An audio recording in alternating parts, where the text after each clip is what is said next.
Hello, আমি doctor Saugata Bhattacharya, consultant neurologist. আমি পড়েছি বাঙুর ইনস্টিটিউট অফ নিউরোসায়েন্স। এখন আমি আমাদের শহর আসানসোলে। আজ world multiple sclerosis day. Multiple sclerosis একটা নার্ভের অসুখ। এই অসুখ নিয়ে যে আমরা খুব ওয়াকিবহাল সাধারণ মানুষরা সেরকম নয়, কিন্তু মাল্টিপল স্ক্লেরোসিস খুব বিরল নার্ভের অসুখও নয়। আজ মাল্টিপল স্ক্লেরোসিস ডেতে আমরা জেনে নিই মাল্টিপল স্ক্লেরোসিসের সাধারণ সিমটমস এবং আমরা কখন সতর্ক হব। তাহলে এবার আমরা জেনে নিই মাল্টিপল স্ক্লেরোসিস কেন হয়। দেখুন, মাল্টিপল স্ক্লেরোসিস হলো একটা অটো ইমিউন রোগ। অর্থাৎ অটো ইমিউন বলতে আমাদের দেহেরই কোনো অ্যান্টিবডি আমাদের শরীরে যে নার্ভ ফাইবারসগুলো রয়েছে, যেগুলো মূলত ব্রেন, স্পাইনাল কর্ড, চোখের নার্ভ, সেই নার্ভ ফাইবারের গায়ে যে পর্দা অর্থাৎ যে মায়ালিন ফাইবারসগুলো থাকে, সেই মায়ালিন ফাইবারসগুলোকে অ্যাটাক করে।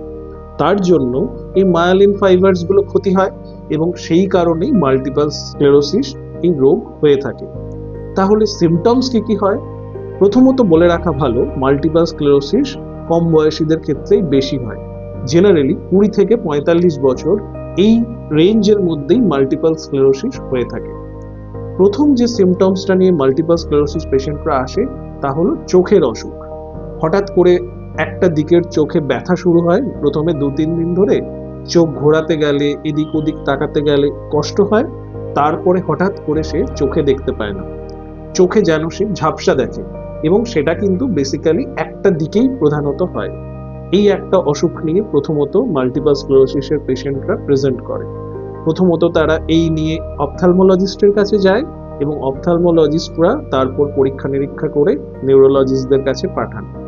এছাড়াও মাল্টিপল স্ক্লেরোসিসের যে সিমটমসগুলো হয়, মাল্টিপল স্ক্লেরোসিসের পেশেন্টদের অনেক সময় একটা দিক উইক হয়ে যেতে থাকে। হঠাৎ করে তার ডান হাত ডান পা কাজ করছে না, বা হঠাৎ করে দুটো পাই কাজ করছে না, বা হঠাৎ করে দুটো পা একদম প্যারালাইসিস হয়ে গিয়ে ইউরিন আটকে যায়। এরকম সিমটমস নিয়ে মাল্টিপল স্ক্লেরোসিসের পেশেন্টরা প্রেজেন্ট করে। কিছু কিছু আনকমন সিমটমস নিয়েও পেশেন্টরা প্রেজেন্ট করে, যেমন তার ঘাড় নামালে হঠাৎ করে যেন মনে হয় একটা কারেন্ট ঘাড় থেকে নেমে সোজা হাতের দিকে চলে যাচ্ছে। এটাও একটা মাল্টিপল স্ক্লেরোসিসের অনেক সময় প্রেজেন্টিং সিমটমস হয়। তাহলে মূলত এই সিমটমসগুলোই মাল্টিপল স্ক্লেরোসিস পেশেন্টদের ইনিশিয়ালি হয়ে থাকে। অনেকের ব্যালেন্সের প্রবলেম হয়, অনেকের একটু অনেক দিন ধরে ফ্যাটিগ সিনড্রোম হয়ে থাকে, কিন্তু সেগুলো একটু আনকমন সিমটমস। প্রধানত মাল্টিপল স্ক্লেরোসিস পেশেন্টদের চোখের সমস্যা, বা একটা দিকের হাত পায়ের উইকনেস হয়ে যাওয়া, বা একটা দিকের হাত পায়ে ঝিনঝিন অবশ হয়ে যাওয়া, বা দুটো পায়ের সমস্যা, এই নিয়েই মাল্টিপল স্ক্লেরোসিসের পেশেন্টরা মূলত যারা একটু ইয়ং এজ গ্রুপের মধ্যে পড়ে তারা প্রেজেন্ট করে। তাহলে আমাদের যদি কোনো পেশেন্টের এরকম কোনো সিমটমস থাকে, তাহলে আমরা সত্তর নিউরোলজিস্টের কাছে যাব। নিউরোলজিস্ট তিনি রোগীকে পরীক্ষা নিরীক্ষা করে এবং সমস্ত হিস্ট্রি শুনে যদি তার মনে হয় যে এই পেশেন্ট মাল্টিপল স্ক্লেরোসিস হলেও হতে পারে, তাহলে তাকে কিছু মাথার ছবি করতে হয়, পিঠের জলের কিছু পরীক্ষা করতে হয় এবং কিছু ব্লাড ইনভেস্টিগেশনও করতে হয়। এই মাল্টিপল স্ক্লেরোসিসের এখন চিকিৎসা পদ্ধতি মূলত দুভাগে হয়।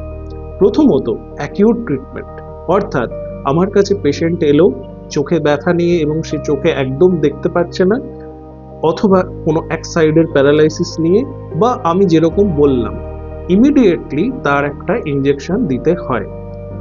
অধিকাংশ ক্ষেত্রেই ওই ইনজেকশন নেওয়ার পর পেশেন্টরা একদম সুস্থ হয়ে যায়। কিন্তু এখানেই একটা ব্যাপার আছে, মাল্টিপল স্ক্লেরোসিস কিন্তু মনোফেজিক, অর্থাৎ একবারের অসুখ নয়। বেশিরভাগ ক্ষেত্রেই মাল্টিপল স্ক্লেরোসিস রিল্যাপসিং রিম্যাটিং টাইপের হয়। রিল্যাপসিং মানে আবার কিছুদিন পর মাল্টিপল স্ক্লেরোসিস রিকার করে। সেটা অন্যভাবেও হতে পারে বা তার আগের সিমটমস নিয়েও হতে পারে।